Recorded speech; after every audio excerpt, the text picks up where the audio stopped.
Greg Quinones, welcome to the Gnostic Media Podcast. This is an exciting topic, and I had you on the RBN show a couple of months back, and I heard about your work. You contacted me, actually, and you were also on Clint Richardson's show.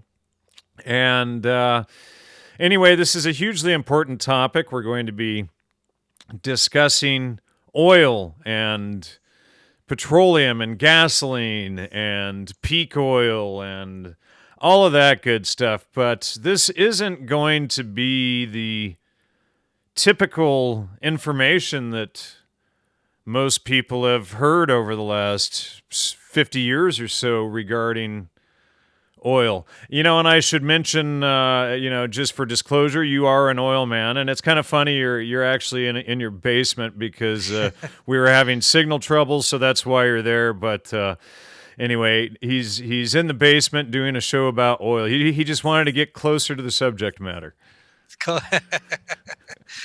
And I'm in the dungeon. That's right. You're in the dungeon. So, Greg, welcome to the show. My pleasure to be here. Thank you. All right. So, Greg, why don't you start off by telling the audience a little bit about yourself and your background, your education, that sort of stuff, as well as your business. As well as my business. Okay. Well, I'm in production and process of crude oil, which means I help the operators get the oil out of the ground, move it through the pipeline so it can make its way to the refinery. And so I offer a number of different products and technologies with an emphasis on environmentally friendly solutions. And challenging times right now in the oil industry with the price.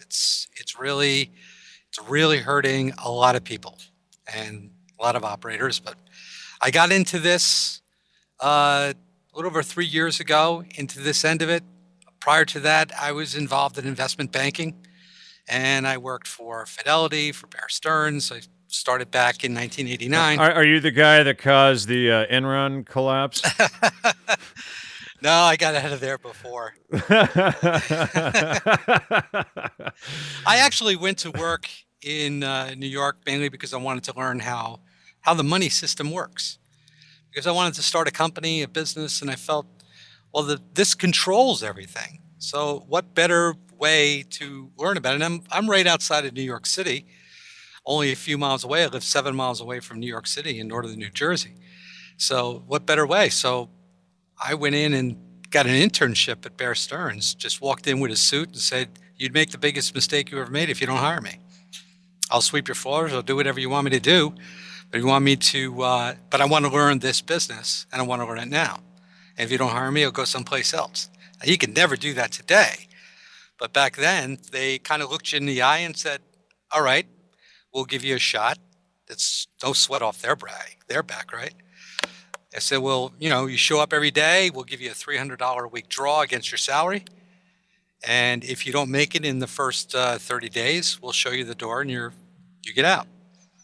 So, and in the meantime, you study hard, get your Series 7 license, Series 63 license, and away you can go. So it was a great time. It was a different world back then. Back in those days when people had money, there's a lot of money. People have a lot of money. They have a lot of money in assets, but they don't have a lot of money like in the bank anymore. Ever since 2001 when Greenspan, or 2002 when Greenspan lowered interest rates to 1%, way below the level of inflation, there's been a reverse of angel capitalism and has reverted to venture capitalism or vulture capitalism. It's a big problem.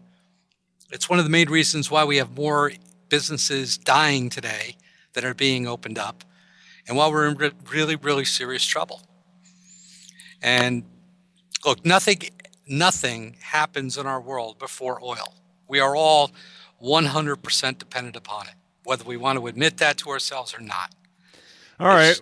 Well, let me ask you this. Since you said that, we might as well start off with a really simple question. What is oil? Oil is a process of, my personal belief, it is a process of vulcanization. You may call it like the lifeblood of this world we live on. It is produced deep inside, and none of us really know how. There are tons of theories, decaying biomass, dinosaurs. That's pretty much nonsense.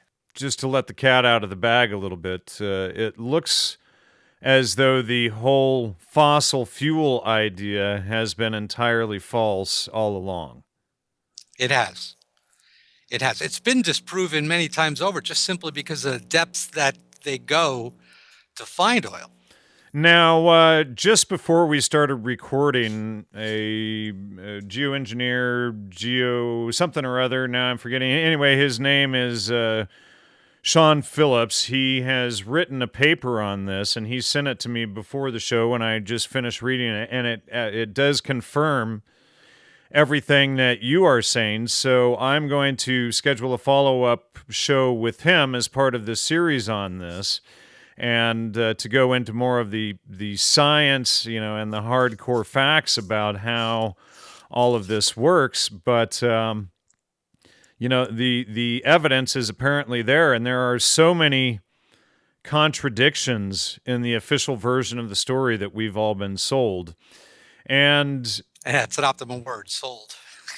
Right. Well, and so all levels of this, the peak oil scandal, whatever you want to call it, that you talked about last time you were on the show, on the RBN show, that oil wells, what was it, in Washington and Southern California that were capped in the 1940s are full again.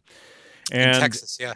Or in Texas, and we're seeing this all over the place. So if oil is a fossil fuel and it was made 10, 50 million years ago or whatever, and once we use it up, that's it, then how the heck would empty oil wells refill? Well, look, John D. Rockefeller is the one who got oil classified as a fossil fuel back in... And of course, he ran Standard Oil, isn't that correct? Yes. And the reason being that in anything in economics, there is no profits in surplus and excess capacity. There's only profits in shortages. So by deeming it and creating this peak oil, and the peak oil myth didn't just start in the 1950s. It's been over 150 years because by saying that the oil was going to run out, that allowed them to charge more. And by charging more, it led to expansion of the industry, hired a lot of people. But what we have right now in our world today is we have a dropping demand because of overcapacity around the world. The world economy is in serious, serious trouble. And China has been supporting the world's demand, which has been supporting the price of oil, literally for the last 15 years. But now they are reached their peak potential. They're not building ghost cities anymore. I don't see how they could anymore. They've racked up almost $50 trillion in debt to do so. And all that's coming to an end, so the world needs far less oil than it did before. And there's an enormous amount of it sloshing around out there. There's over 100 million barrels of oil on ships floating around, just being used as floating storage vessels. So you think the days of the $4.50 gallon for gas in Southern California is over? I think for the foreseeable future, they're over until the next logical conclusion, in my opinion, is they have to get commerce unstuck, and nothing gets commerce unstuck better than a war. Great. All right. So, well, how I got into this was I came across a video by someone working with the Ayn Rand Institute, who I mentioned in the last show, but I couldn't remember his name. His name was Alex Epstein, and he's got a video, The Moral Case for Fossil Fuels.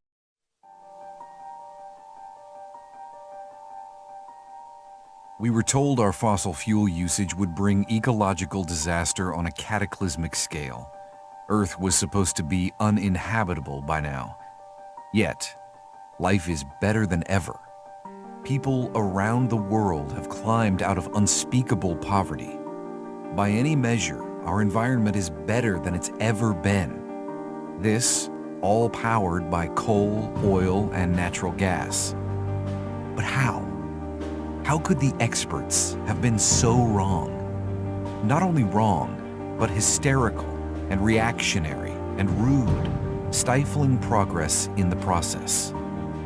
I'm Alex Epstein, founder of the Center for Industrial Progress, and I have a question.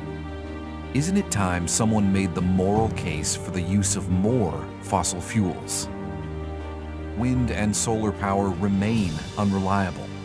Fossil fuels burn cleaner and cheaper than ever to advance our growing world. They save lives in operating rooms, fight famine, heat and cool homes in the most extreme places.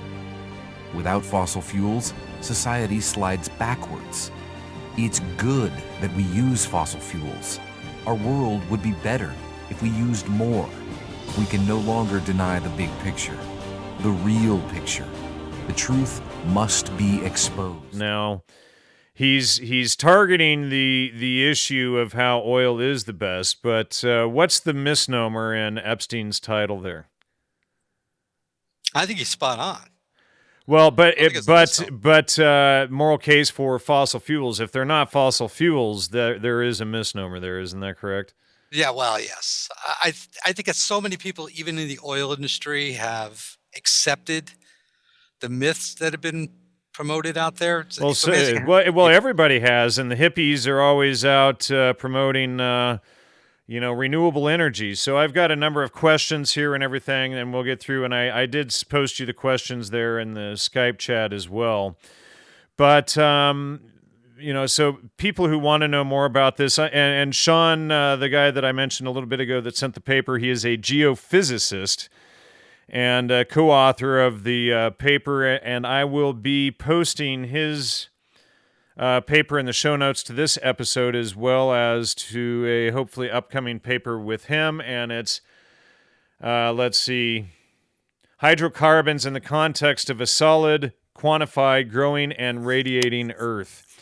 And so that is the title of his paper, and it's, I'm not even going to try and pronounce half the rest of that, but it looks like he published it in 2007, so quite a while ago. So, it's taken 8 years since he published that to I don't know. I haven't been really seeing any of this. I mean, I worked promoting hemp for fuel for years, thinking that all of the fossil fuel peak oil thing was false.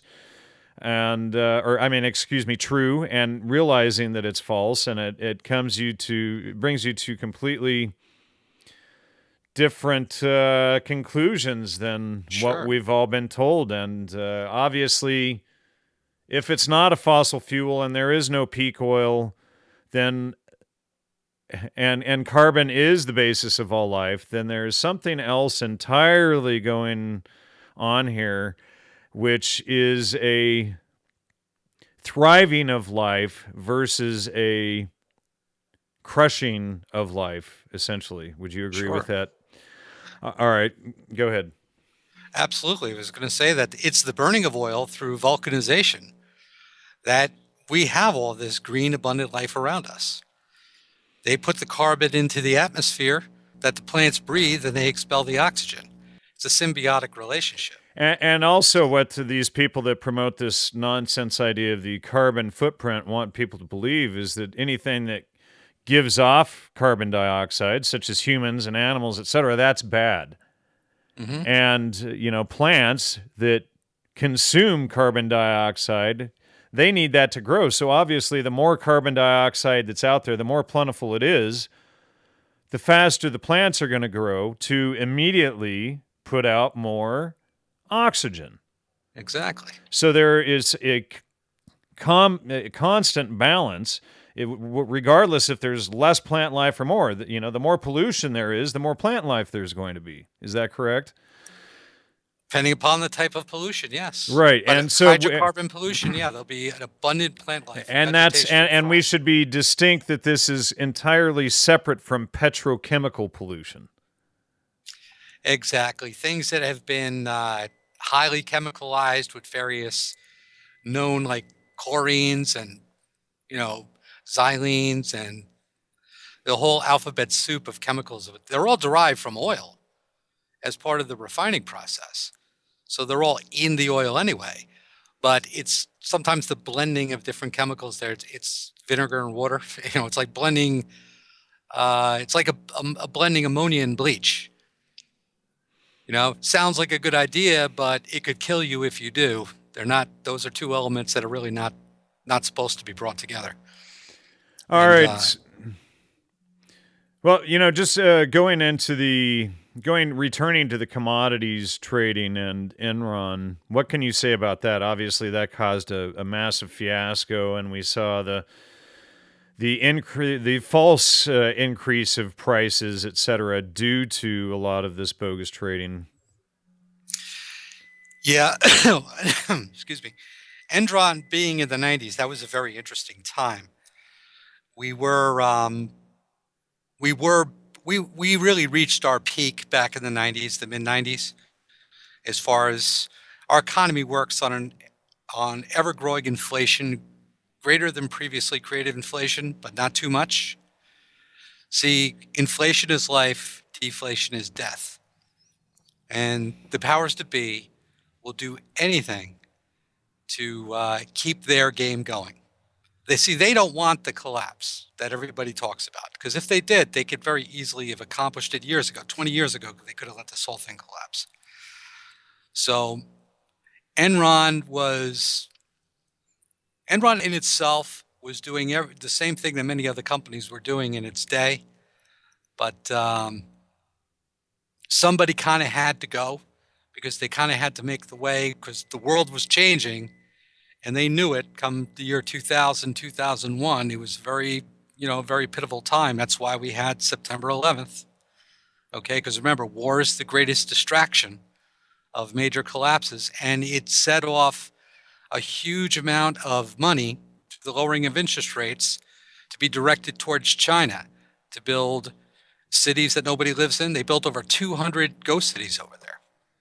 Not to mention a vast internetwork of manufacturing facilities, factories, highways, and that takes a great deal of commodities and materials besides oil. Everything from cement, timber, gypsum, iron ore, copper. So they were the support mechanism that kept the prices up for commodities worldwide literally for the last 15 years. And because without them, we would have collapsed back in 2001. And I think what they like to see is that next step would be to do the same thing with India, for India to be the source of demand for worldwide commodities, including oil. But they're not ready. They probably need another 20 years of infrastructure work and development before they'll be ready for that. So the peak oil, getting back to that a little bit, the peak oil myth fed right into the scarcity of oil, which allowed a lot of money to be made. So obviously the long gas lines that I remember when I was 6 or 7 years old in the 70s, that was all a big farce, essentially. Well, that didn't have anything to do with oil shortage more than we were getting far less oil from Saudi Arabia because of the petrodollar, and they didn't really want to go along. They wanted to continue to be able to redeem U.S. dollars for gold. When Nixon took us off the gold standard and we went to the petrodollar, they didn't like the idea too much, so they restricted exporting oil to the United States. And at that time, we didn't have, our domestic production had fallen to between 3 and 5 million barrels per day.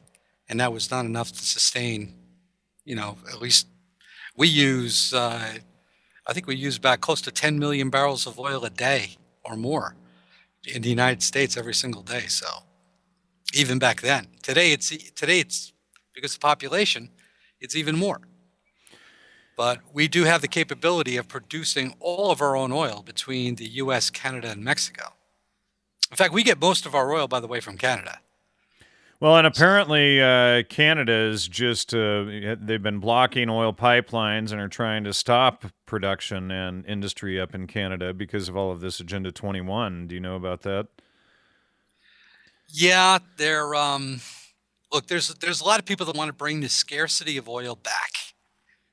And because they've known that, look, if China is off the table, we have to put a lot of operators out of business. So there's a lot of gaming going on with the price. But I think so far what they've tried to do isn't working the way they really wanted it to. I think they would really like oil in 55 and above, maybe 55 to 65.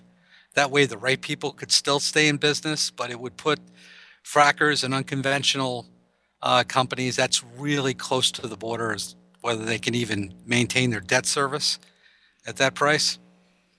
What the $45 per barrel oil is doing, it's disrupting everybody right now. There are major projects being canceled in the North Sea, Gulf of Mexico, Canada, Russia, China is canceling projects. So this is costing because and there's already so much surplus. Because there is, yeah. And Well, okay, and if all of that production continued right now, the price would continue to fall because obviously there would be increasing surplus. Well, what we like to say in the business is you can't put 10 gallons of oil in a 5-gallon bucket. So you can keep pumping until the cows come home, but if you don't have the system to store that oil, it's just going to spill all over the ground. And right now we can produce more than what we can store, or we know that we're on a trajectory that within the next 6 to 8 months, we're going to have to shut down all of the wells because every storage tank in Cushing, Houston, New York, and all the other supporting tank farm systems and pipeline systems, there isn't going to be any place to store the oil. It's just we're not using enough. We still have a high demand for gasoline, but gasoline only represents about 40% of a barrel of oil. The rest of it are your kerosenes, your jet fuels, your heavy oils like diesel fuel and home heating oil. Then you have your asphalts and your petrochemicals. And with demand for virtually all of them flat or falling, we just can't produce oil only to produce gasoline. That doesn't make any sense. We're still left now with that. There's going to be so much waste created. Right now, they waste very little in a barrel of oil. So, all right. Well, let's jump over to a different subject. Let's discuss oil as a natural, renewable resource, and that's something that people don't want to hear. But this is actually what's beginning to be exposed and what's subverting all of this propaganda about peak oil that we've heard about. And, there's been podcasts dedicated to this, like the Sea Realm podcast and this guy KMO, who's constantly put out peak oil, the end of production and everything. But what you're saying is quite the opposite. We're going to have such a surplus of oil. And the surplus of oil is actually causing production of oil to stop, and that's actually going to cause the big economic break. Which is why I said they have to get commerce unstuck, get the price up, and not just oil, get the demand for all of the commodities going again, moving forward. And nothing does that better than war. I don't think there's any other way out of their box. So that's why we had Paris. That's why we have all these things going on around us right now. Great. Well, I know it's horrible, but so break down to people and explain to them how oil is a natural renewable resource and how everything that let's dive into how everything that we know is backward. Okay, oil is produced by our planet. Whatever this is, however it does it, everybody just throws out theories. Nobody really knows for sure how it's created. The heat pressure elements that are deep in the earth that come together, part of the vulcanization process. And this oil gets pushed up by pressures deep down in the earth towards the surface. It might take millions of years for that oil to reach the surface, but it will reach the surface nonetheless. It's just only a matter of time. As they say, it's not a matter of if, it's only a matter of when. And it was discovered in the United States by Spanish explorers when they were scouting the bayous around Louisiana. They had actually ran aground in Galveston, Texas. And this was in, I think, 1514. And when they came across the mouth of the Mississippi River, the water was all black because a fissure had opened up and all the oil had spilled up.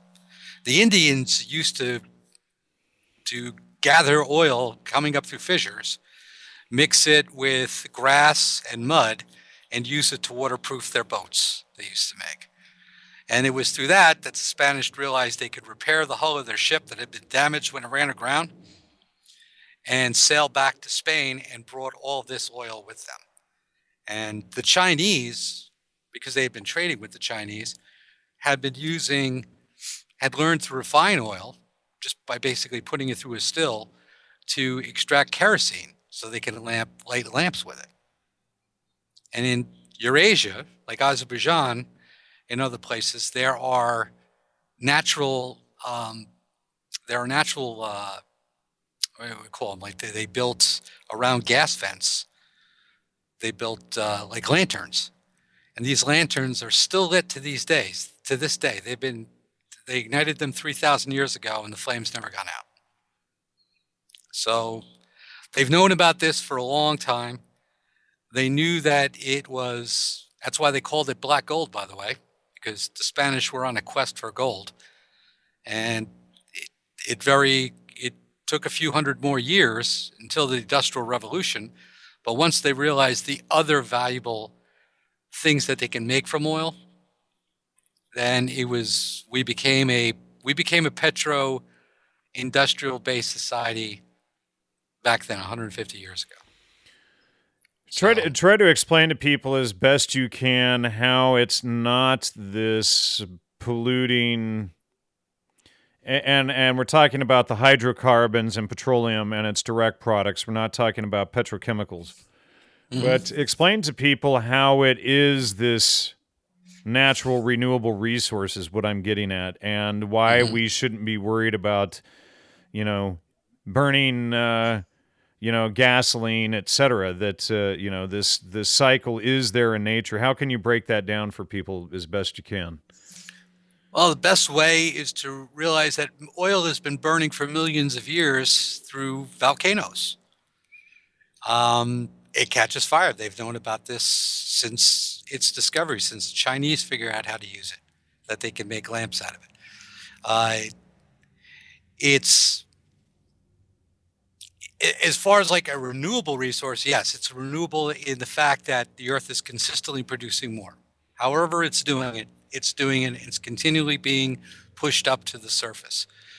Our burning it isn't destroying anything, because the world will burn it or break it down. And essentially what would happen, what I'm gathering, is that if we weren't pulling it up out of the ground, it's going to explode upward anyway through volcanoes and through fissures, etc., regardless. So if we're burning it or not, those hydrocarbons do come up to the surface and do feed the environment, do provide the nutrients for all the plant and small animal life that then goes up the food chain. But it is essentially the core, the base, or it's the blood of the earth, essentially, that kicks off all carbon-based life, including ourselves. Is that exactly?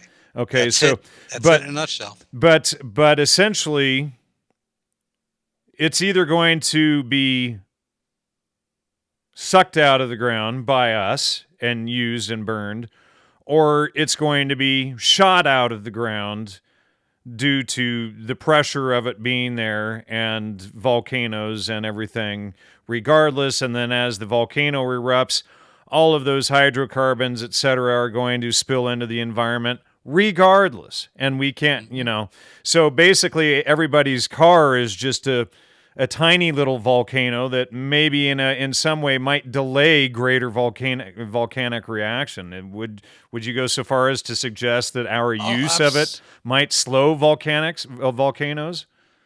It could. It could. I will say this on that subject: volcanoes. Mount Pinatubo, when it erupted in 1993 in the Philippines, it was a major, major eruption. And that one day, the first day of its eruption, it launched more hydrocarbons, burnt hydrocarbons, into the atmosphere than all of humanity had from that day up to that point. One day, one volcano. So, all right. So our little cars, we can create smog. We can create all sorts of problems. We can create situations like China when they're burning vast amounts of coal and other things. It can be unsightly, yes. Is it killing the planet? No. But it's like anything. What I tell people, look, oil is a natural substance that's born of the earth. So how can anything that's natural be a pollutant? Okay, but we could say uranium is natural, but obviously if we have too much concentrated uranium, we could have a huge problem on our hands, couldn't we? Anything within nature that we can have a high concentration of can be deadly. The volcanoes also produce vast amounts of sulfuric acid. So if you're around an acidified lake in a volcanic area, it's not a good idea to go take a swim, not unless you want to keep your skin. But through time and through dissipation, those acids actually have very beneficial effects on the overall ecology. And oil is no different. In concentration, oil is very dangerous it will kill you. There's gases in there, there's elements in there that could kill you in a couple of minutes' time if you were to inhale them. But they dissipate and they feed other forms of life that we're dependent upon. Saying that oil is a pollutant is, to me, my opinion about it, it's like saying that oil is a pollutant is like saying that the oceans are polluted because the water's salty. Now, if you drank seawater, it will kill you. Not a good idea to drink that. Okay? But you could eat the fish out of it. Right. And other things and obviously other life forms are adopted to seawater use, and other life forms, mushrooms, small animal life are adopted to eat petroleum and tar and all of that. There's a lot of molecular bacteria that's in the oil. And that's one of the big mysteries of science is how did that bacteria get there? When you're getting oil from 8, 10, 12, 20,000 feet below the surface, how did bacteria get down there? But it's in there. And under the right conditions, those bacteria come to life and they start to consume and break down all the elements in the oil. And then as they poop, they produce a lot of the nutrients and elements that other higher life forms feed upon. And like we're saying, it moves up the food chain. And so we're all, whether we want to recognize it, we are here because of things like oil. If oil was not here, then life would have not been able to prosper on this planet the way it has. And when you think of, how intricately oil is tied into everything, it's pretty dumbfounding, to say the least, how it's the core of all life. And then when you factor in all of the propaganda and the people selling all the peak oil propaganda and the end of civilization and all of this stuff, like the Sea Realm podcast, etc., you see everything on a whole new level that is astounding, to say the very least. Mm-hmm. Yeah, it's sad what they've done, but if we look at things through, they try to keep us like children, and I just think it's really frustrating for people don't realize like our lives are dependent upon it, our economies are dependent upon everything that you have. Um, you know, your homes, your not just your cars. It's not just gasoline. It's in all of your products. It made the clothes that you're wearing.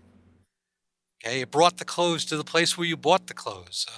Your eyeglasses, your headphones, the plastics, the food in the refrigerator behind you. Okay, the paneling on your walls, everything is there because of oil. There was no oil, there would be nothing. We would Some of still that be oil living back in there might be from the 1920s and good old hand saws, but I mean, we could go back. Excuse me. Even if we went back to, let's say, coal. Coal is still a derivative of oil. It was part of the process. right. So I'm not a geoengineer. I'm not a geoscientist, but and all these guys can know all this. I just go on what my eyes see and what makes common sense to me. Yeah. And I've You always want to felt, tip your camera down a little bit further there? Sorry about that. okay, that's all right. Sorry about that. I've always felt that if they lie to us about everything, we all know that. And so if they're telling us that we have peak oil, my first inclination is, I don't think so. I think there's probably more oil than they know what to do with. I think these last 15 years, when they decided to explore unconventional drilling, particularly hydraulic fracturing, that they knew that they could extract a vast amount of oil that's locked in shale formations, which is just rock in deep formations that lock the oil in or cap it so that it doesn't pool like in a normal formation or reservoir. Okay, you have to break the rock in order to release the oil. And they discovered the process in the 1940s, but it's a costly process. And as long as China was supporting that demand, like we discussed earlier, then it made sense because they knew that it would probably make sense to reroute Middle Eastern oil to Chinese demands. And if China was to be the production, the manufacturing and production center of the world, they were going to need a vast sum of oil in order to accomplish that.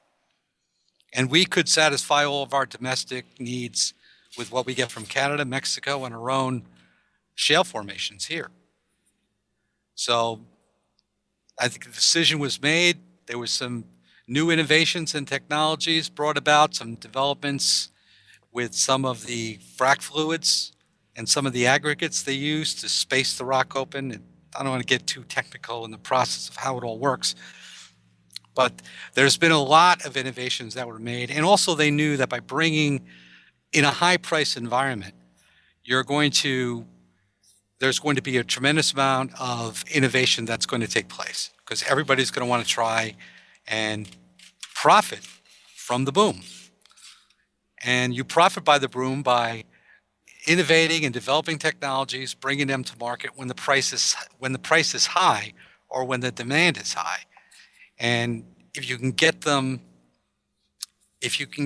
case studies and get a few things open, and you got to put up with a lot of nonsense, don't get me wrong, but your technologies can make you very, very rich. And so there's been a tremendous amount of innovations that have been developed over the last 15 years since the oil price started to consistently rise, particularly in the last 6 years. I have a personal friend of mine that's developed a fracking technology that he just, came up with the idea, has been core testing it, and his technique can increase the yield of a frac well by 40% and eliminate the need for aggregates and waters and probably most of the chemicals that are required in fracking today, and lower the cost to as little as $15 to $20 So it lowers the pollution factor, brings it up cleaner, and cleaner and increases production. Exactly. All right. So, are oil spills beneficial? Are they dangerous, and how for each of those? Oil spills are dangerous for a short term. Yes. Like I said, in the immediate aftermath of an oil spill, there are going to be high concentrations of H2S gases, very, very flammable environments. If you inhale it, you could die. Wildlife will die. But as soon as the bacteria um, begins to do its job, within a Consume it. couple Yeah. consume it within a couple, well, within a short time, probably with less than a year, the dangers of any type of gas inhalation dangers will subside. It will be unsightly probably for a number of years. And Could be 5 people or 10 years. and people can remember the Exxon Valdez, et cetera. So, Sure. and in our show on RBN, you discussed how the ocean floor pours out some 12 million gallons or barrels of oil a day. I've heard that some estimates in the Gulf of Mexico that there's well over 1 million barrels of oil being spilled every day just through natural fissures. But we're talking about depths of 3, 4, 5,000 feet, 6,000 feet. At those depths, the water pressure is so immense and it's so cold that oil never reaches the surface. As soon, because it's hot and it's reaching an environment where the temperature is anywhere between 35 and 38 degrees Fahrenheit. And It would oil obviously doesn't like be cold temperature very it would much. obviously be warming that temperature though some, wouldn't it? Well, it's not, these aren't volcanic vents, so immediately around, it's coming out hot, obviously. But once the cold air and the cold water and the pressure, it turns it sort of like a cottage cheese consistency, and it'll just settle to the bottom. And there, bacteria will go upon its settlement, will bury it, and it sort of recycles itself as it begins to get buried. As it heats up, it reconstitutes. These are processes that take probably millions of years, cycles to complete. But oil's been spilling out of the Gulf of Mexico long before mankind discovered it. All It's one right. of the reasons why they have such great shrimp down there. So this more recent spill that wiped out these shrimpers along the Louisiana coast, et cetera, in the next 5 to 10 years, we can expect them to have a major boom. Is that what you're saying? We very well could. In fact, it is coming back now. The only thing that So concerned me about the BP oil spill, that the problem is, I think BP or the engineers, I think they were too aggressive in spraying Corexit on the water. Now, who knows how much? There are the conspiracy theorists out there who said that they were spraying vast sums of Corexit. Corexit's one of these petrochemicals that's supposed to break down the oil, but unfortunately, it's going to kill the bacteria that breaks it down, and it's going to kill anything else that consumes it. But there hasn't been any evidence of a Corexit die-off in the Gulf of Mexico, so I think maybe all of that was just a bunch of propaganda, that they probably didn't use nearly as much. They might have just used what they call digesters. It's already the enzymes and bacteria, and they spray that on top of oil to accelerate the bacterial microbes doing their job. It speeds up the process quite a bit. And that stuff is environmentally safe. There's no problem with it. But I think, who knows? Corexit is a really bad substance. They could just leave the oil alone and skim it, capture it.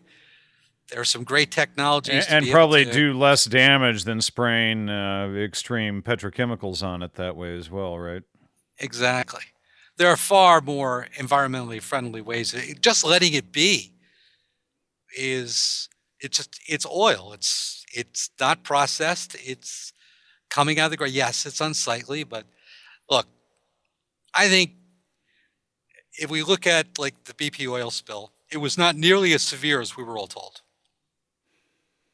There was very little in the way of shoreline damage caused by that incident. So could it have been a fake event? Very possible. Could it have been an attempt by the oil industry to try and create a shortage, knowing that they needed to get oil up in price? But when did that happen? 2010? Something like that, 5 years ago? Okay. 2010, we weren't at $100 a barrel for. That could have been. I have to go back and look at March of 2010 when that happened. But there are many people at play in the oil industry that they need to keep oil above $80 a barrel if they have any long-term chance of being able to maintain their businesses and moving forward, just with the cost of their operations. And particularly with offshore, because these companies they've invested billions of dollars into these offshore platforms and the technologies. This has put millions of people around the world to work in developing these things. And I do believe they would like to keep the system going as long as they can. But as I say now, I think we're seeing these things today, and even a lot of this debate today, because the oil industry is also very good at creating its own duality, trying to control both sides of the argument. Right, and we discussed that before, and I had read, in fact, I've got it up right here, a quote from my article, Spies in Academic Clothing, and this is from Stephen Hager, the former chief editor of High Times magazine, and he says, "But that's the way the spooks play their games. If there's going to be a social movement against whatever you're doing, it's best if you secretly create and orchestrate that movement against yourself right away so that it never does any unintended damage to your personal fortunes."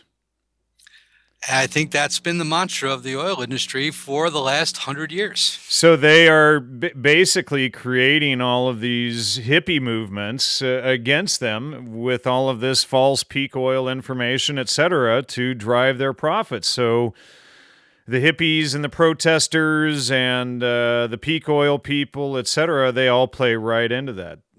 Correct. Everybody falls right into the line. There was a great movie that was produced for HBO. It had Matt Damon in it, where he plays a landman. Landman is a person who goes around to people who own farms. It takes place in rural Pennsylvania, western Pennsylvania, and the fracking companies would send landmen out to offer people royalties for producing oil and gas on their land. And of course, this movie was about how bad the oil industry was. But the radical hippie guy character that was brought in to sort of juxtapose the main character's role wasn't an organic protester, Greenpeace kind of guy. He worked for the oil company that the Matt Damon character worked for, and that was exposed at the end. Like, do you think we wouldn't control What's the both name of sides that this? film? Do you remember? I can't remember, but if you Google Matt Damon, landman Matt Damon, I have the screen closed. I don't have my mouse here with my computer here in the basement. I could do it, but Promised Land? That's it, Promised Land. Okay. Mm-hmm. Again, this is just another one of these movies, but it's fascinating to watch because I was shocked when I saw it, to be honest with you, about at the end when they exposed this is exactly what this industry has been doing. They are almost practicing military intelligence, Right, in the way they operate today. And almost to the level that we've been exposing elsewhere at Gnostic Media for the last several years. exactly. And they probably take it on the same people that were consultants. No, for US government. because everybody essentially would be relaxed. It's like, okay, so the real renewable energy then is oil. And so as long as they keep the scarcity thing up and we're all on the end of the industrial age and everything's just about to collapse because there's no more oil while there are tankers everywhere floating that are full and can't put it anywhere, then it keeps their prices high and they can keep their illusion going. All right, In the Green River Basin of Colorado and Utah, there's over 3 trillion barrels of oil. 3 trillion. We don't have an oil shortage. And the other renewable energy is nuclear, which, by the way, isn't dangerous.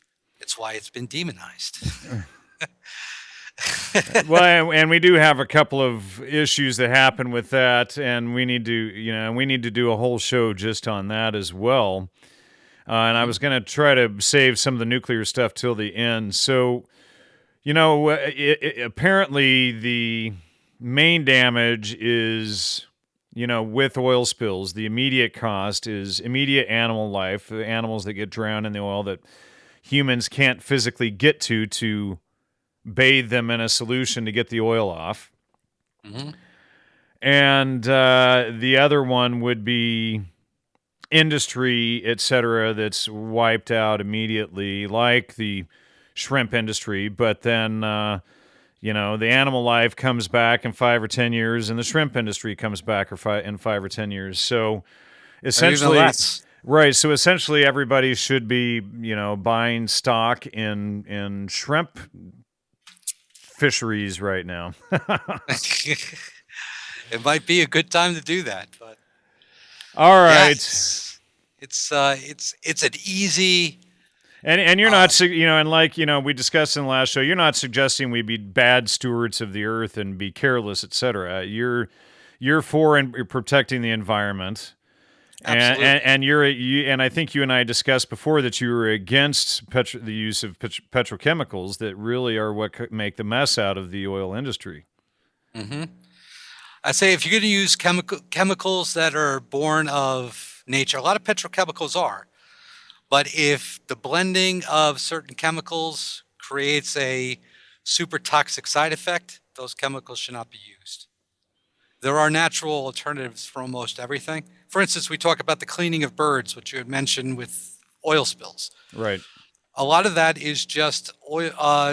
It's soaps that are made from polymers and orange peels. So real simple. It breaks the oil apart. It keeps it from sticking, and it cleans everything up. That stuff cleans up oil spills too, and it's entirely non-toxic. So those again are and everything smells good. And everything smells like orange peels. All right. So what is vulcanization? Vulcanization is, and just try to explain it the best you can. Like I said, I'm going to have Sean on to provide a lot more of the geophysics part of this stuff, but just as best you can on these parts. I think whatever it is we live on, okay? Whatever it is we live on, it's growing. Maybe it's a living thing. And part of that growth is the pressure, expansion, contraction, and the heat that's created. There's that massive heat produces various liquids that come together under the right circumstances that are pushed up to the surface. Many of those chambers are created by the lava flows themselves, and they make their way to the surface. And your friend's probably the better person to talk to in a geoscience way about it, but I do know they're natural. Nobody could say that, well, because of mankind's activity here, that we're causing volcanic eruptions. That would be, I think, a bit silly, right, for them to say. Though I'm sure they would like to. I'm sure it's been suggested to me. So can we blame volcanoes on mankind? Like, I don't think we can push that far. Now, what is abiotic oil? Abiotic oil is the oil that is formed deep in the earth. It's the juxtaposed theory, which fossil fuels have been, that theory has been pretty well disproved. But the abiotic oil is just what we've been talking about. That's just the name that was given to everything that we're discussing right now is abiotic, bio meaning life. So it's not created from old life matter, essentially. It's not... it's not dinosaurs. So, and somebody just to follow up on this, somebody asked this question: if oil is made from decomposed dinosaurs and plastic is made from oil, are plastic dinosaurs made from real dinosaurs? I have heard that. Somebody asked that one time before. That is very funny. Very So, or does this question use a number of false presumptions? And obviously, it does use a number of false presumptions, because if this is a product of vulcanization, which it appears to be, which it appears it is just part of the Earth itself and not part of, oh, well, there were only so many dinosaurs that lived, so we're going to run out of fuel in the next, 6 weeks here. Then it changes all of the presumptions that we base such questions on, even if they're funny. But apparently, no, a plastic dinosaur is not made from a decomposed old dinosaur. It's actually made, but that's not to say that dinosaurs didn't get stuck in the tar. I've asked a couple of my geologist friends some questions like, can you give me an answer why the oceans are salty? Is there, like, if I take salt and I put it in a glass with water, yes, there'll be a bit of dilution, but a lot of the salt will stay. Where is that salt coming from? If the Earth is covered, if 70, 80% of the surface is covered with water, where's that salt coming from? Right. How did it get there? Well, and with that question, with that, idea or issue, where did the story of fossil fuels originate? Again, that was John D. Rockefeller, and there was a conference in Geneva, Switzerland in I think it was 1892, and he had lobbied for, this was a scientific conference, and they were to discuss how they were going to classify oil. And he had lobbied with them, probably through major contributions, to have it listed as a fossil fuel, so that scarcity, meaning that it's only produced in limited amounts, it's based on decaying biomatter. And what's the poor oil company? I think back east, isn't it in New Jersey, that's going to use the dinosaur for their logo? I mean, they're screwed now. Once this gets out, that was actually an Oklahoma company called Sinclair Oil. I thought it. Yeah, I was just going to say Cinco. So, and they've got. I know they've got gas stations all over New Jersey with that, fossil fuel dinosaur logo. So, I mean, companies like that, they're going to go the way of the dinosaur now with this. All right, so and they're just desperate and have been desperate, obviously, for 120 years, to find a way to convince the public that it is scarce. And even today, where we say, well, there's no oil here. It's in the Northeast. Oh, there's no oil for a couple hundred miles. Pennsylvania, there's oil. But in parts of New Jersey where I'm at, there's none. No, there's oil here too. You just got to go a little deeper to find it. You gotta dig under all those oil tanks in Newark. Yeah. Probably would have to go down 25, 30,000 feet to hit oil here. Oh, yeah. I was thinking more like 20 or 30 feet underneath. I'm just making a joke, though, but parts of Newark are pretty dirty. I was told by a geologist friend of mine up in Canada that there is a formation that is 300 miles wide and over 1,200 miles long that runs from almost Alaska all the way down into Montana. That there's probably enough oil in that one formation alone that we could have all of our current worldwide needs could be met with that one oil formation for the next 200 or 300 years. But it's deep. It's over 35,000 feet below the surface. And that it's a challenge in deep drilling. It's a challenge. But again, these are because you're dealing with tremendous amount of heat, pressure, and forces down there when you get that deep. So, and there are also some fears that if you drill that far, that deep, you might open up a volcanic, event where there wasn't a volcano before and now you've created one. Because if you've got tremendous amounts of gases and pressures down there, it's, it's going to be like popping a balloon. That pressure is going to release. And that could be a very dangerous, unfortunate thing. But the Russians have been down, as my understanding, they've been down as far as 35,000 feet. And they've told the whole world that doesn't matter where you drill. If you go deep enough, you'll hit oil. So. All right. So, yeah, 35,000 feet down. Wow, that's deep. 7 miles. Yeah. That's wow. really, really deep. And I live about 30, 40 miles from the peak of Mount San Gorgonio, and that's 11.5. So that's threefold that peak is what I was just, trying to put that in my mind. So, when you're flying at 35,000 feet in an airplane and looking down at ocean level, that's how deep. That's how deep they have to go to hit mass amounts of oil. All right, so let's switch gears for a little bit and let's go into renewable energy creation and the mining of rare earths. Now, this is when people talk about pollution creating. This is it. The king.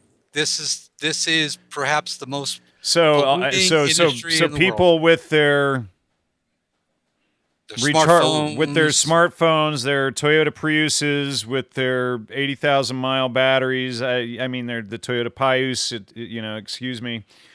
Boy, if I get stuck behind another fool driving 50 in the left lane, in one of those, boy, staring at their little thing with a whole traffic jam. Literally every time I get on the damn freeway, I get stuck with somebody in the left lane driving 50 in a damn Prius. To see it for themselves, people just go to YouTube and just type in toxic lakes in China and the vast areas that have been utterly destroyed. So while they think that they're eliminating their carbon footprint and they're, by gentle stepping with their Birkenstocks, they are saving the planet and causing less pollution when in fact they're causing far more.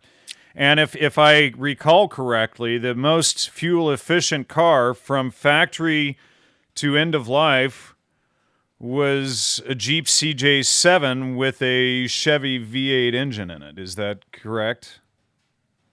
I think I've heard that before. And I've not checked that myself, so people don't quote me on that. But because the Jeep has obviously been made for about, 70, 80 some years now, and the production line of them and the Wranglers has been so continuous with so few changes for so many decades.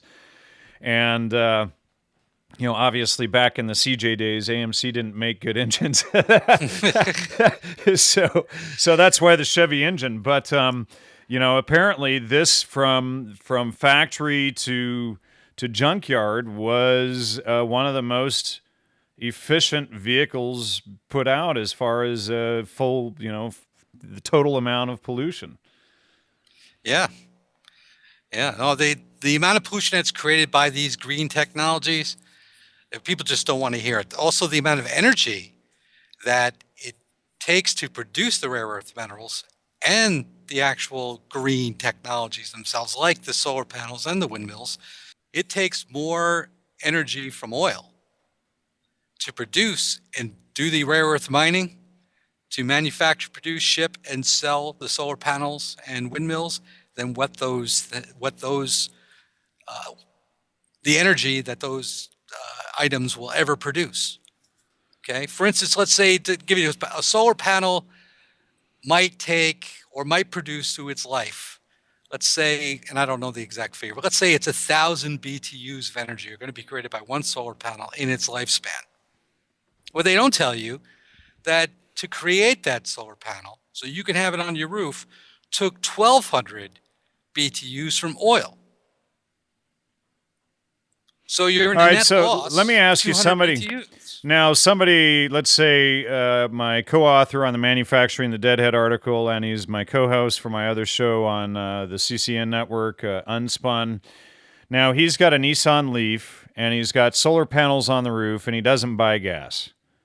And he says, I haven't, needed to buy fuel for 3-4 years now. So, Good. to him, he's totally off of the system. What can you say to that? It's good. I have no problem with people. I'm not saying that we shouldn't produce it. There are certain people that need to be off grid. Say they live in an area where they're away from electric power lines. It's just not possible But now, to get it to them. but if we were, to go with this idea of these people that want to create solar panels for the highways of America, for instance, they want to turn the actual highways into solar panels. The amount of petroleum used to mine all of that would probably far exceed any benefit of the solar panels. And then there would be the upkeep of those solar panels, every 10 or 15 years or whatever. And more. So these, and not only that, but these things being in the sun all of the time would break down. Making roads out of solar panels, which is just glass. Talk about what the trucks would wear that glass down fast, and as soon as they got wet, it would be like driving on ice, regardless of the time of year.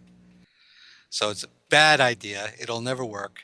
They'll produce a few sidewalks out of it and malls, and you can put them on your roof and have those are fine. I'm all for people being able to. So you just think there should be a fine line or a fine balance, essentially, between the production of solar panels and how much advertising of this is a supposedly clean energy source versus the real damage and production that's done behind it. I mean, all of this needs full disclosure, in other words. And hey, you're creating this much pollution by buying these solar panels.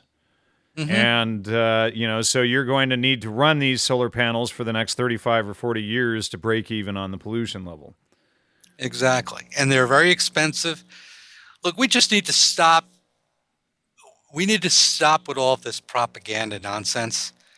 Oil industry needs to step up and stop it. They need to stop falling into this.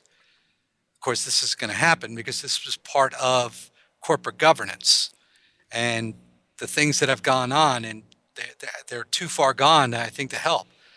But somebody's got to stand up and say, look, this oil is a natural substance. Yes, it will build you solar panels. It can build you windmills. But let's not kid ourselves. We're using more oil to create those things than the energy those items produce. And they should only be built for the specific areas where they would be needed. But to try to provide or meet the energy needs of our society with these harebrained ideas is nothing more than this is all make-work projects. Gotcha. Okay. That's all it is. They're just trying to keep everybody, new energy. and to give the hippies work that they can feel proud about, essentially, while they're being misled. Exactly. All right. If they would just be honest. Sure. And we discussed biofuels before. So, and you said you agree with hemp and biofuels to an extent. What about corn and soy, et cetera, and all these GMO crops out there?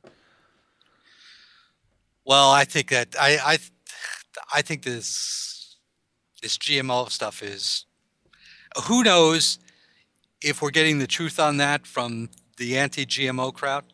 Yeah, how much of that is them paying for their own damage control as well? But exactly, is it harmful element? I mean, Alex Jones saying that they're blending jellyfish with tomatoes. If that's true, probably a bad thing. But if it's just the blending of two different varieties of tomatoes and coming up with a new hybrid species, how is that harmful? How is that dangerous? Well, sure. I mean, obviously, when a man and woman come together, they create a new hybrid of human being every time, and Exactly. All right. So I don't know if that's necessarily the bad thing. Making fuel out of a food source, to me, that's the height of idiocracy. Why would you do that? There's no need for that. Really, we can make it out of hemp. Industrial hemp, why we're not growing it, again, it's Well, and partly because of the petrochemical. I was the Inland Empire coordinator for the California Hemp Initiative, and then of course George Soros came in and funded now admitted CIA agent Dennis Peron's Prop 215 campaign that immediately wiped out the California Hemp Initiative.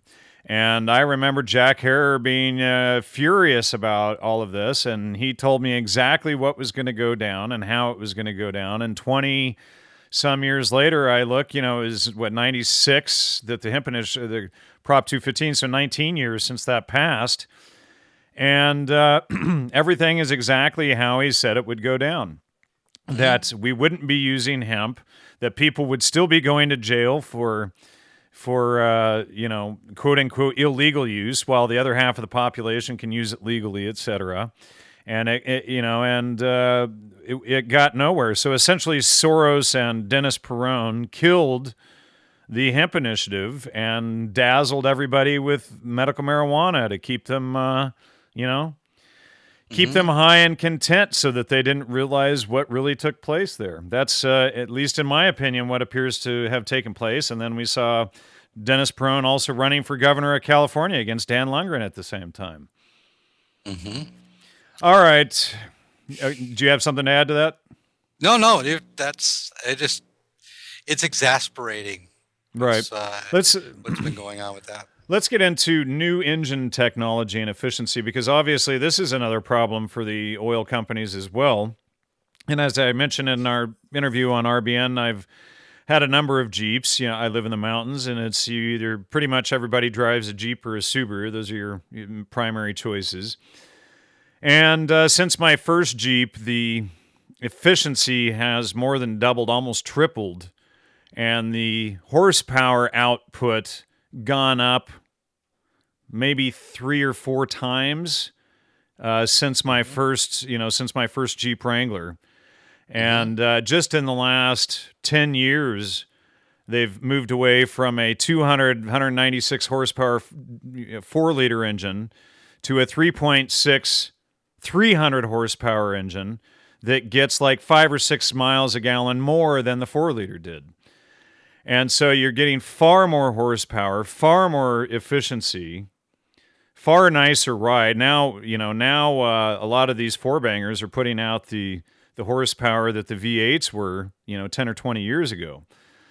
So where does that leave where does all of this new technology? Is this a good thing or a bad thing? Where do we balance the technology versus the stifling of oil and of human life? Well, I think that if we see oil stay low for longer, and it could stay low for years to come if we don't have a war, then we're going to see the introduction of bigger cars, so that we can get consuming the gasoline. So we're gonna see all of these monster trucks that we saw in the late 2000s that everybody ragged on, that completely disappeared, and they were traded in for Toyota Piuses. We're gonna see the return of those essentially, right? Yes. And then that big 3-axle Dodge truck that they never rolled out in the 90s, they're probably going to finally roll that sucker out, etc. Might as well get people buying as much as they can. Motor homes, everything else. Interesting. All right, so and then of course all of that stuff is going to have other pollution, but what about, and then you have all the synthetic fibers that go into carpets and into upholstery and into all of this stuff. So isn't that where the real problem repeatedly comes in with the pollution, is the petrochemicals and this sort of stuff? Yeah, those are problems too, particularly with in the event of fires. They give off very poisonous gases, stuff. So yeah, there are problems with that. I would agree with you. All right, the environmental religion to stop producing. What do you have to say about that? The Agenda 21, communist, communitarian, environmentalist agenda. I'm totally opposed. What can you tell us about it, though, other than just that? Yeah, obviously they're creating a new Earth religion and selling the idea of how petroleum is bad and how carbon is bad when it's actually the foundation of all life. Hmm. But, and they've, just like all the Satanists always do in the Kabbalists, they flip everything upside down. But, what can you tell us? Anything that you can tell us about the inside machinations of that?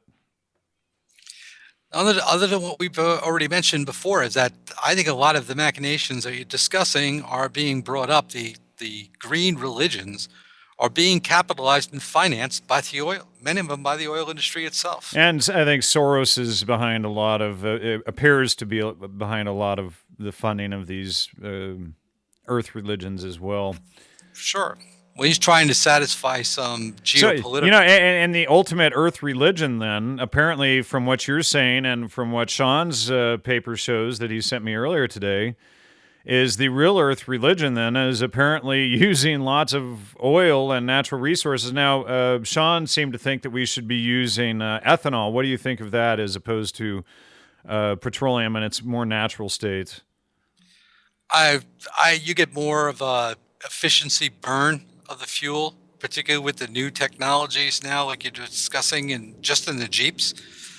It's the burn rate, how much of the gases can be burned off in the combustion chamber of the engine. So Today's what engines are is far more efficiency at burning the right? Because fuel. and remember in the late '70s and early '80s, with the gas shortage and everything, and the long lines at the gas station, suddenly we saw Ford Mustangs with four bangers that could barely go 65, 70 miles an hour. Right. Right, exactly. So now you can maintain horsepower, even enhanced horsepower, get more efficiency in the burn in the combustion chamber. Well, that's because a lot of the So, but which new fuel injection but what do you technologies. what do you think is the primary drawback to something like ethanol? Mainly because it's being produced as something that we should be utilizing for food. Right. And then, okay, so then you're going to be using petroleum to run the tractors through the fields to then harvest to make the ethanol. Obviously, they could, there's processes to use the oils from the seeds and just pour it straight into the tanks of the tractors, et cetera, as well. Hmm. But, I guess that goes back to your question of how much of the GMO thing is propaganda and them controlling their own. How much of it is really bad that we know of when we're told, in one hand, it's bad? There probably is some fairly bad things about it. Is it as harmful or destructive as we've been told? Well, and when we have to be careful that just because the petroleum industry has been using this tack to control their own damage against themselves, their own, against their own fortunes. We can't necessarily say that Monsanto, for instance, is necessarily doing the same thing. So we do need to also be careful and keep it on a point by point basis. Well, I would say that the same people that have brought this, let's call this industrial or military industrial complex propaganda to the oil industry have also brought it to every other major industry, including big agri, which would So this encompass is what the Madison Avenue, people are probably, creating on the weekends. These reverse advertising campaigns against, for their own clients. Sure. I think they've been doing this for a long time, particularly with the creation of the CIA, the Central Intelligence Agency, after World War II, the Korean War through the 1950s with Cuba. And you see all the misdirection.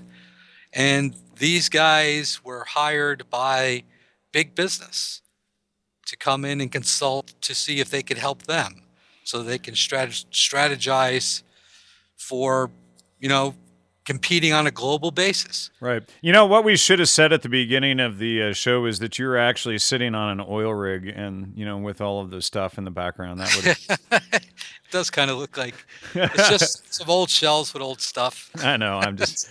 All right. So, what are emissions and how can they be controlled? Well, emissions are the burning of fuel in either a combustion chamber or in a furnace, and it's the byproduct of the burnt gases themselves. There's always ash, elements of debris, and there's also the creation of other gases in the burning process, such as CO2 as well as other compounds that get released into the air. Now, CO2, that's a big pollutant that the trees breathe, and then they give off oxygen, which is another pollutant. Is that correct? That humans and animals breathe. I mean, that's what these Agenda 21, UN people, et cetera, want us all to believe, is that CO2 is a pollutant, and then therefore, we're a pollutant because we give off CO2, and then, additional plants would obviously be an additional pollutant because they would give off oxygen that would then promote more living organisms. Mm-hmm. Well, listen, I could tell you that one of the big myths that we have been told about is the world population. Right. Well, and until I go around and personally verify the population in every city and state and country, I don't believe it. I know their agenda. They've been lying to us about world population numbers. They have been falling. And we probably hit our peak population in the mid-90s. From the time of the cavemen all the way until today, humanity continues to exist because each generation of people has produced another generation to replace itself. Scientists have figured out how many people need to be born each generation to replace the generation before. That number is 1 person per person. All things being equal, this creates perfect demographic balance. Since women are the only ones who can have children, replacing every person on Earth means each woman needs to have 2 children, one to replace her, and the other to replace the man, who cannot have children. The total fertility rate is the average number of children each woman in a society is having. This number shows us if a society is growing or shrinking. In developed countries, the replacement rate birth rate is 2.1 children per woman. This will keep the population stable, but even that is assuming that every woman has children, and that there are no wars, famines, or disease. In the real world, disasters happen all the time, and sadly not all children reach adulthood, especially in poor countries. This pushes their replacement rate up to 3.3 children per woman. Since not every woman wants to have children, in order to keep the population stable, some women need to have more than 2.1 children to balance the birth rate with the women who are only having 1, or no children at all. Maintaining this balance is of the utmost importance. If society does not at least replace itself every generation, human numbers begin to fall exponentially. Economic and social problems appear as elderly people retiring begin to outnumber young people entering the workplace. This is already happening all over the developed world. Many of the world's nations are only barely replacing themselves, while a growing majority have birth rates below replacement, some as low as 1.8 or even 1.2 babies per woman. Many societies are facing a very real danger: extinction.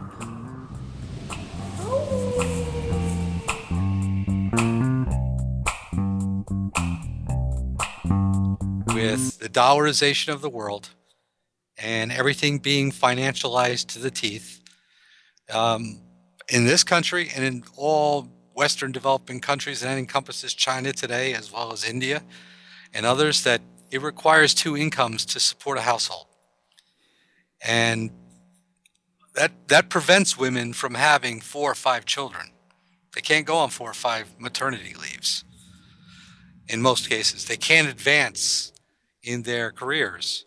Well, and that's the whole idea. You get them out of the home and you get them career focused so that by the time they figure out that was the whole plan in the first place, they're 35 or many of them 40, 45 years old. And by the time they find someone or can get their act together, it's too late to have a family. Exactly. And that's the whole point. And and I've found that in Huxley's documents and in CFR documents and in population control documents, et cetera, eugenics documents, that was the intended plan of that. Now, let's get into chemicals in gasoline versus natural distilling. Excuse me. Chemicals in gasoline, they add a whole bunch of chemicals to gasolines for winterization formulas for summer, to cut emissions, and what do they call it, MBNTs during winter months. Many of these things are just not necessary, and they're simply make-work projects for petrochemical divisions. So, like here in California, the high detergent levels that you see in the gasoline, we discussed this last time as well, and then and then these detergents in the gasoline, like California gas prices. What is New Jersey's gas price right now? For regular, we're about 280 a gallon. You mean 180? I'm sorry, 180. Okay, because Right. California, we're at about 269 in most places, roughly right now. So this extra cost is tax for the state of California, as well as the cost of these detergents.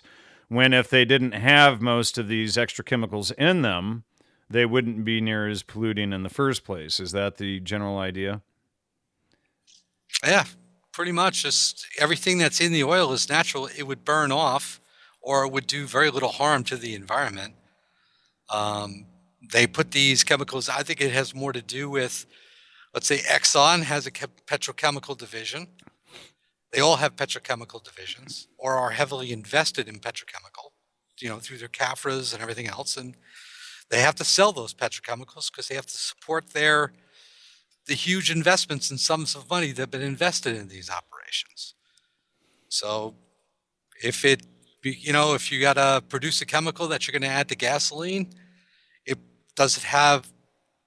it has positive effects on performance in the burning of the fuel, yeah. But you see, I'm not that far down the line when it comes to the oil industry. I just get the oil to the refinery. Everything I read there, and you could say I get it secondhand. It's my common sense opinion that I'm giving. Right. But I think that you could produce natural gasolines, and the gasolines are produced actually in nature. There's nephilims and other natural gas. You can punch a hole in the ground and you'll get gasoline. And you could take that gasoline and put it in your car, and your car will run great on it. All right. What about liquid natural gas? Liquid natural gas it's great. It's it's very, very low emissions. There's a tremendous amount of it that we can extract. It's really what it is. It's methane gases that are produced, deep inside the earth. So what you're saying is that cows farting isn't the sole source of methane gas? No, Because I thought it was the farmers and the ranchers that were producing all that. I mean, if you go by the vegan propaganda, isn't that where methane comes from? Cow farts? That's what we're told, aren't we? But there are methane that pours out of fissures on the ground around us, in the oceans. There's a crack in the Atlantic, off the Atlantic coast, that runs from Maine to off the coast of Georgia, right through the Carolinas and Georgia. And scientists have been watching this crack for years, and they know there's oil and natural gas out there. And there's methane bubbles that are bubbling out. This is only a few hundred feet down. So the earth farts like cows then? Like cows do. But I think what's happening is they're taking it seriously because of what happened with those tsunamis in Indonesia back about 10 years ago, or 2004, where there was a crack there off in the Indian Ocean. And this was just like we have here on the East Coast. And when that gave way and you had the ocean floor drop by 10 or 15 feet along that crack, because there was a massive release of pressure. You get a mega tsunami, and then and the New York City is, You'd have a tsunami, massive tsunamis up and down the East Coast, which would literally, if that were to happen, if we had something like that Indonesian thing, it would solve the oil consumption problem. Population overcapacity. It would be. You'd have to rebuild the entire East Coast. The wave could probably would wash over the entire state of Florida. Right. Florida's only, I think its highest is 70 feet above sea level. Really? So yeah, I'm at 4,800 feet right now. I'm in a place called Rim of the World. So. Oh wow, you're up there. Well, and the peak on this particular mountain ridge is 11.5. That's Mount San Gorgonio. So, Oh, all right. So, fracking, a good or a bad thing, and why? And I know you hear all the problem. You hear people being able to light their water on fire because, and again, this is you talked about your friend's clean fracking process versus all the chemicals and stuff that they've been using in fracking, and so what's the deal with fracking? fracking is not nearly as bad as we've been told. Are there problems with it? Yes, Could it get better? absolutely.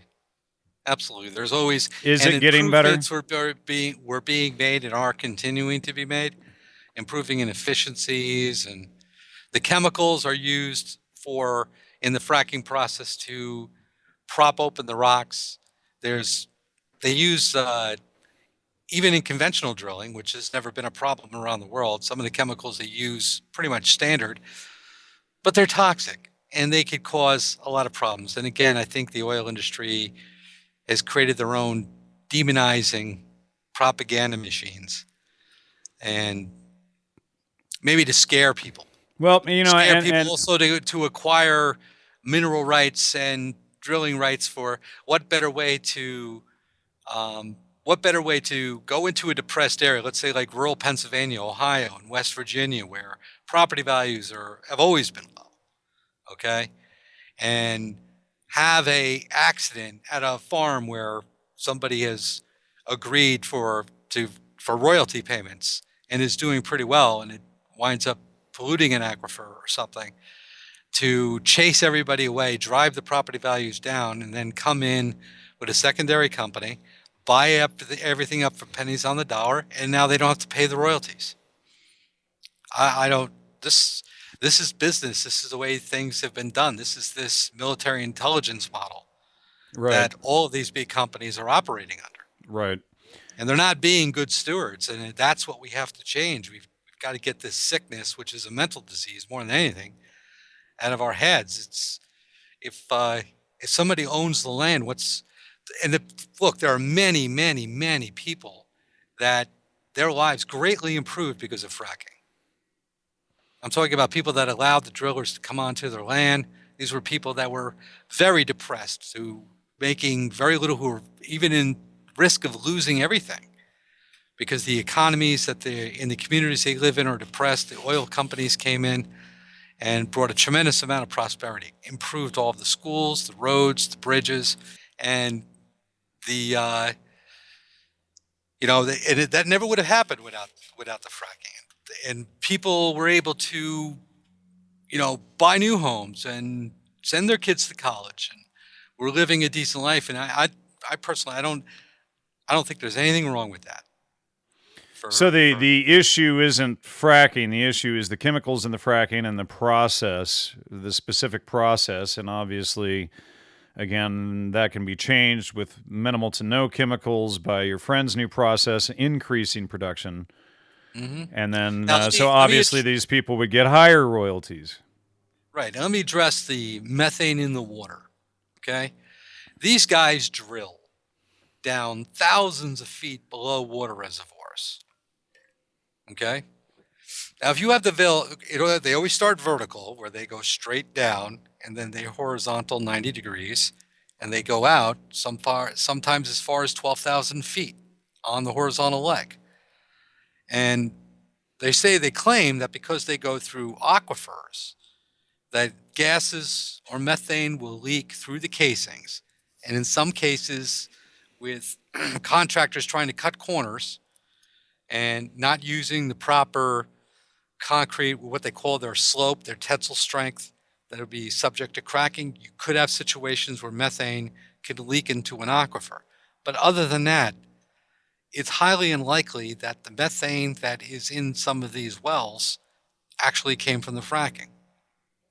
And again, this goes back to this whole military intelligence model that they're doing. So apparently, I have read that many people in rural Pennsylvania, where they've had problems with methane in their water, have had that problem for well over 30 years, long before the frackers came into town. So the methane is obviously leaking up into aquifers from fissures, which are just natural. And if that happens, horrible.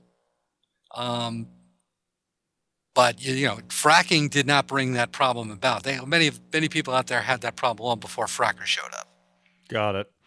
All right. Matt asks, why are fossil fuels worth so much more to the powers that be than, say, just switching over to cleaner energy technologies and controlling the world's access to them instead?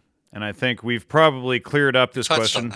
But have you, it's obvious, and I posted the comment, if they can keep us asking, from Thomas Pynchon, if they can keep us asking the wrong questions, they don't have to worry about the answers.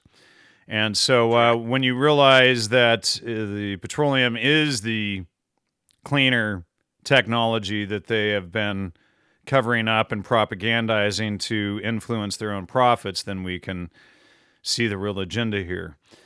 And of course that it's not a fossil fuel, that it's from vulcanization.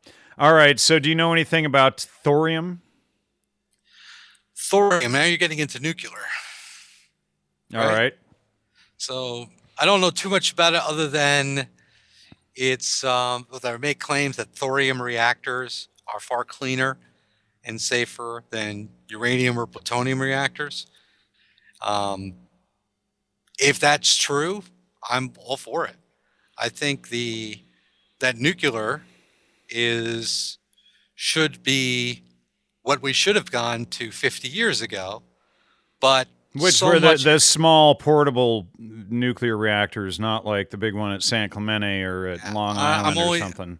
I'm only talking about what they call small modular reactors, SMRs. Okay. What they power nuclear submarines and aircraft carriers. And so and you should make that distinction too, because when people think of nuclear reactors, they think of a San Clemente or a Long Island, et cetera, a nuclear reactor, or Chernobyl or Fukushima, et cetera. Sure. And so we're way beyond that technology now, but that information is suppressed as well. Is that correct? Well, those reactors were built to support the grid.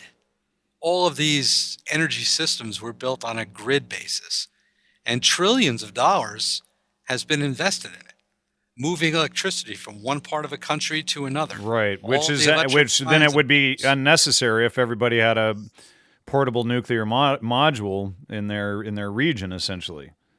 Exactly. One SMR can power over 20,000 homes. They're completely transportable, so they could be moved by truck or ship. I mean, these reactors are in submarines and aircraft carriers now.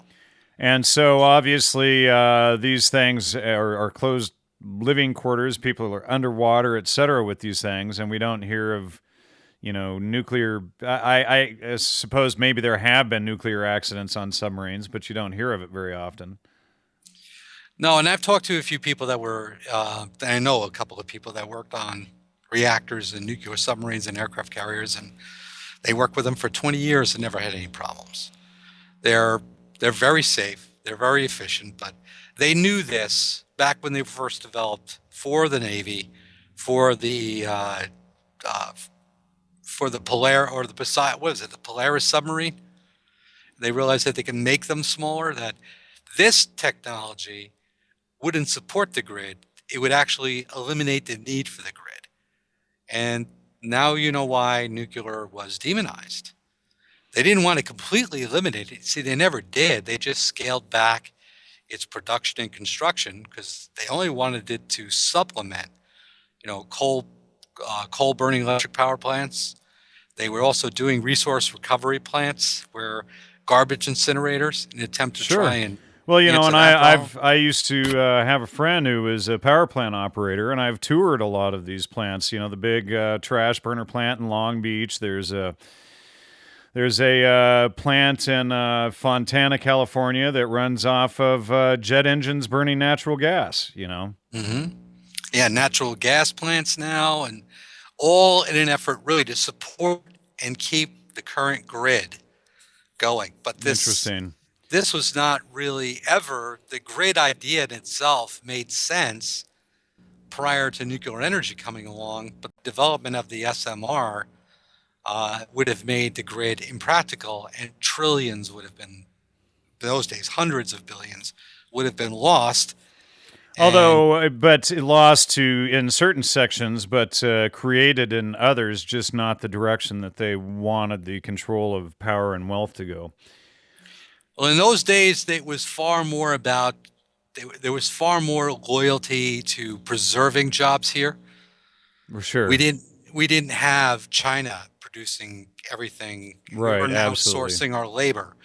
So if you're talking about taking an entire industry that everybody in this country is dependent upon, just about, and destroying that industry, where an industry that has millions of employees, coast to coast, supports numerous other industries, every from manufacturers, welders, carpenters, landscape, you name it. The electricity hires them all, electric power generating. And to bring in small modular reactors, you would literally be displacing all of those people. And so the decision was made that though this is a good idea, we can't have it. But you also can't let that decision be made organically.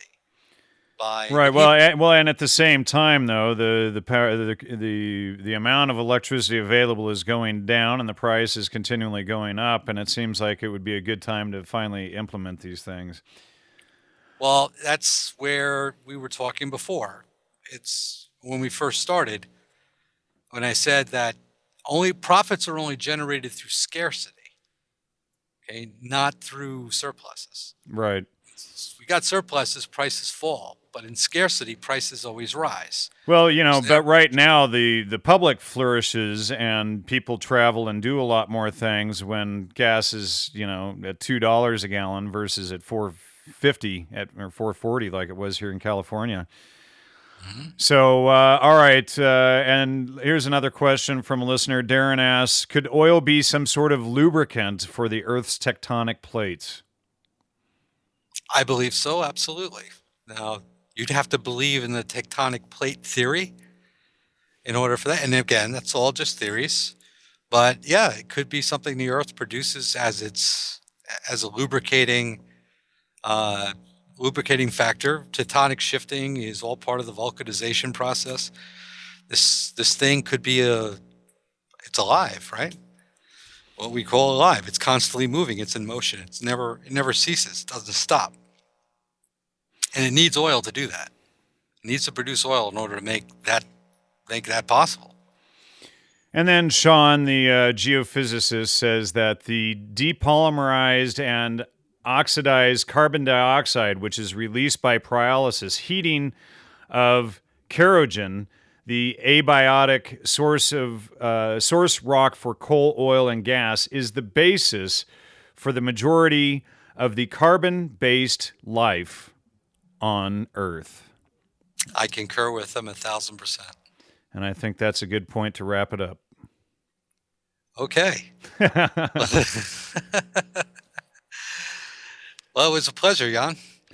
Likewise, and I appreciate you coming back on, and maybe we can think about doing I don't know if we could put together a whole hour and a half on nuclear, but maybe we can do that sometime and discuss Fukushima and the propaganda about nuclear energy and all of that as well. And you and I have discussed before that there is a significant amount of propaganda around that. So tremendous. That's a whole new world, because they've been trying to keep that genie in the bottle and get a lot of mileage from the propaganda created by the nuclear scare. They've been at this for a long time, but yeah, they are losing their grip.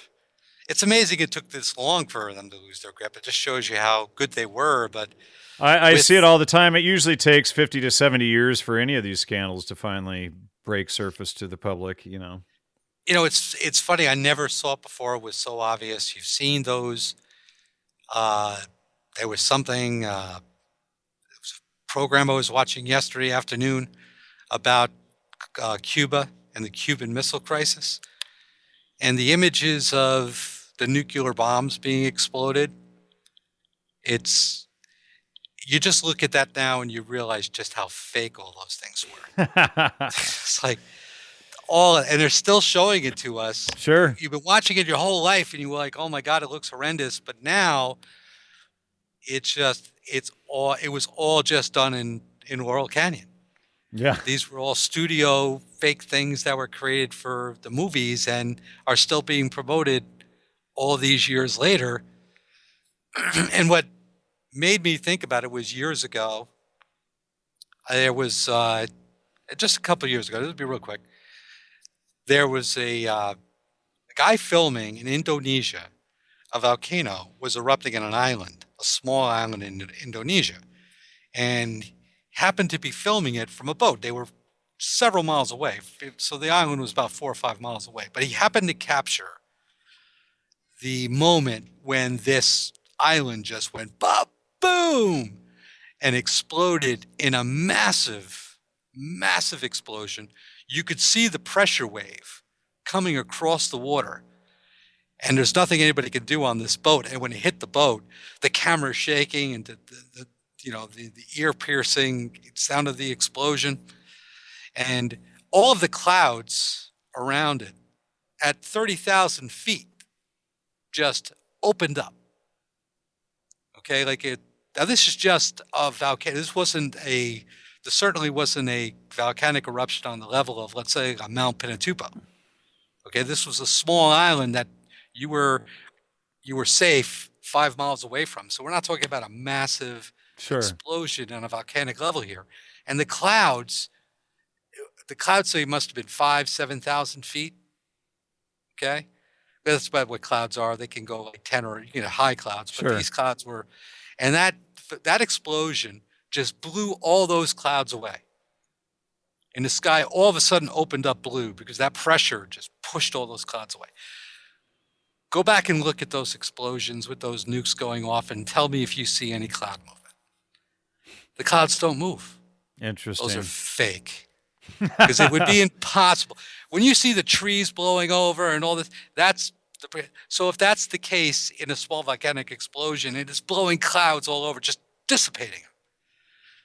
Then the same exact thing should be taking place in nuclear explosions. And there's not a single one of those films where you see any cloud moving whatsoever.